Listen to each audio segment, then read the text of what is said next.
It's time to save this herd this days. Put on your cape and learn the phrase. It's TA with MK. It's TA with MK. Hello there, my good friends. I'd like to welcome you back to another episode of TA with MK. My name is McKay, and in today's episode, we are going to discuss breakout trading. The right ways to do it, the wrong ways to do it, what to look out for, so on and so forth. Now, breakout trading obviously can be out of a pattern, above overhead resistance, and so on and so forth. And it's kind of the beginning place where most traders first learn how to trade, right? The first thing that they teach you really in TA or technical analysis is buy the breakout, right? Well, most of the time when you're buying the breakout, you get wrecked. And why is that? Well, as the guy that taught me trading always says, every breakout is a fake out except one. So in today's video, we're going to discuss how to avoid being caught in fake outs and eventually learn how to trade differently than breakout traders so that you can take their money. If you guys are liking the content, please remember to like and subscribe, and let's go. Okay, so the first most important thing to me is volume. You need to let volume be your guide as far as breakout trading goes, right? So say we're on the Bitcoin 4-hour chart right here. This is price action between early November of last year until late November, right? Bitcoin had been in this falling wedge, right? You had a touch up here once, twice, 3 times on the top. So that was the top trend line. Down here you had 1, 2, 3 touches as well. So that's the bottom trend line, right? 2+ touches on both sides, which is what I would say validates a valid pattern, right? This is a falling wedge. You finally had it move above the pattern. And now there's different terms I use and most traders use as it relates to breakouts and moving. If something is just leaving a pattern, you call it moving. A breakout, to me, requires, number one, volume, which we're discussing in this particular scenario. And then after that, you want to see things like a candle close on higher time frames, a body close outside the pattern. Multiple is even better. So on this particular example, we'll go ahead and back away some of my drawings here. Again, so we have a valid pattern, and it started to move out of the pattern right here, right? Well, if you look down here, there was no spike in volume. So that to me is a red flag. In fact, your biggest spike in volume came back here. Your most recent big spike in volume anyway had came back here on November 26th when it was actually rejected and came all the way down to the bottom trend line, right? So that was your most recent candle to go off of. So when this is moving out of the pattern and you start to have several 4-hour candles close and the volume's just kind of staying stagnant down here, that should be a red flag to you to say, hey, this isn't really looking to me like it's a valid breakout, right? So then, price action just kind of wandered sideways for a bit. And eventually, if we look up a little bit here, sure enough, not only did it break down, it broke down with volume right here, right? Clear back down into the pattern, even went through the pattern and had a big dump. All right, now we fast forward a little bit on the same chart, right? And this is price action of Bitcoin between after that big dump, early December of last year, until right before Christmas, around the 20th, right? Same thing again, we had 1, 2, 3 touches on the bottom, 1, 2, 3 touches on the top, so again, valid pattern, right? Keep in mind that your most recent, big spike in volume on this time frame, the 4-hour, happened back here on the breakdown on December 4th, right? So as this moved out of the pattern, moving above the top trend line, there really wasn't much of a volume spike, right? However, as it rolled over and retested, which is going to be the next thing that we discuss is the retest, there was a spike in volume. Now, it still wasn't a lot of volume, and the biggest thing you want to see is volume increasing on a move to kind of validate that that move is legit, right? If this could have been a good short-term trade, there was more volume here than there had been, recently, but, it really wasn't much higher than this one that happened in the middle of the pattern on a breakdown. So you got the retest, it was confirmed with a little bit of volume, just not a significant amount, and then it pushed higher. But ultimately, it just double topped up here and rolled over again, right? And now we're going to quickly look at a recent coin that I've been charting and trading. It's ApeCoin on KUCOIN. I think it's also on Binance now. But at any rate, this coin kind of shows you volume and how volume can be your guide. So back here, I was trading this coin. It broke out of this falling wedge, and I looked, I was using this is the 1 hour chart, and there was a little spike in volume, but nothing significant. And so I missed this move, which was fine. Hit this overhead resistance. The biggest thing is I like to buy what's called the retest, right? Well, when it came down here to retest the bottom of the pattern, little spike in volume, but not much again.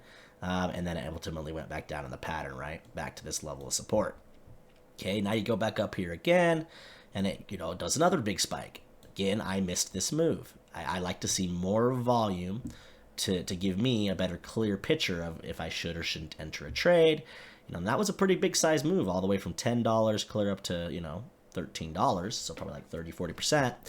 Ultimately, it got rejected at resistance, and it created this next falling wedge. Now, here's the key. As it trended out of this falling wedge, you started to see volume begin to pick up a little bit. Now, again, not very much volume, so we didn't trade it here, rejection. Didn't trade it here, rejection. But when it hit this overhead resistance level, where it previously had began this falling wedge, sure enough, look at this spike in volume. Boom, big spike. So that's kind of your indicator that this is a valid breakout. And again, if you watch, it goes all the way up, and let's just say you missed this move, but ultimately you were waiting to see if it could flip this zone of resistance, previous resistance anyway, into support, right? Well, if you zoomed into lower time frames, it was putting in a double bottom right here, and volume began to increase. I mean, just look at even before this spike. See how this volume here is bigger or higher than all of this volume that was happening during this entire consolidation period, right? So there you go. You had volume on the breakout. You had volume on the retest. Now it wasn't as huge as the breakout volume, but it was still picking up. Then it went up higher. And then as soon as it got to this next level, this retest volume. I mean, if you just look, the volume is picture perfect. The volume is following the move. The move's headed higher. The volume's headed higher. And then if you look to today, let's go ahead and really quickly clear this out, right? Clear this big old nonsense mess out. If you look to just today, I was recently tracking this large rising channel or wedge, right? This little wedge it's been in. Top, bottom, top, right? Bunch of touches on both sides. This is just kind of a consolidation pattern. It's a bearish pattern. Should break to the downside. 68% chance, right? Well, sure enough, you see right here where it gets to the top of the wedge. Look at this giant volume spike that's happening on the 1 hour chart right now.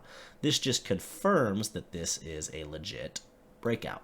And then that brings us to the number 2 most important thing as it relates to breakout trading, and that is the retest. So this is when smart money, in my opinion at least, is waiting to enter a coin. If they, smart money, I guess, if you really think about it, was down here, right? They were accumulating during this time frame. This is smart money.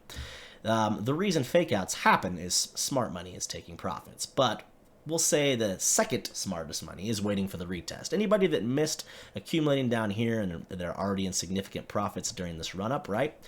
They're waiting to see if the breakout is legit. And the way that you tell that is the combination of a volume and the retest, right? So here's the first key. On this coin, you had, as this started to round at the bottom, look at this volume increasing. This told you that this move higher is, it's legit. It's going up to this key level of resistance. That was resistance back here. And then you had this huge spike in volume as it broke out, right? Here's the key, though. If you're waiting for the retest, you want to see volume come in again, and you want to see, depending on the time frame, now if it's something like the hour time frame, I want to see at least 2 to 3 hourly body candles close outside of the pattern, or in this case above resistance. If anything, 4 or 5 or 6 is even better.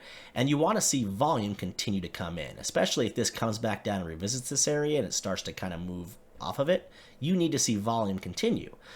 The way you know that it's a fake out is if you had the volume, you had the breakout, but as it comes down to retest, it's not able to hold that level.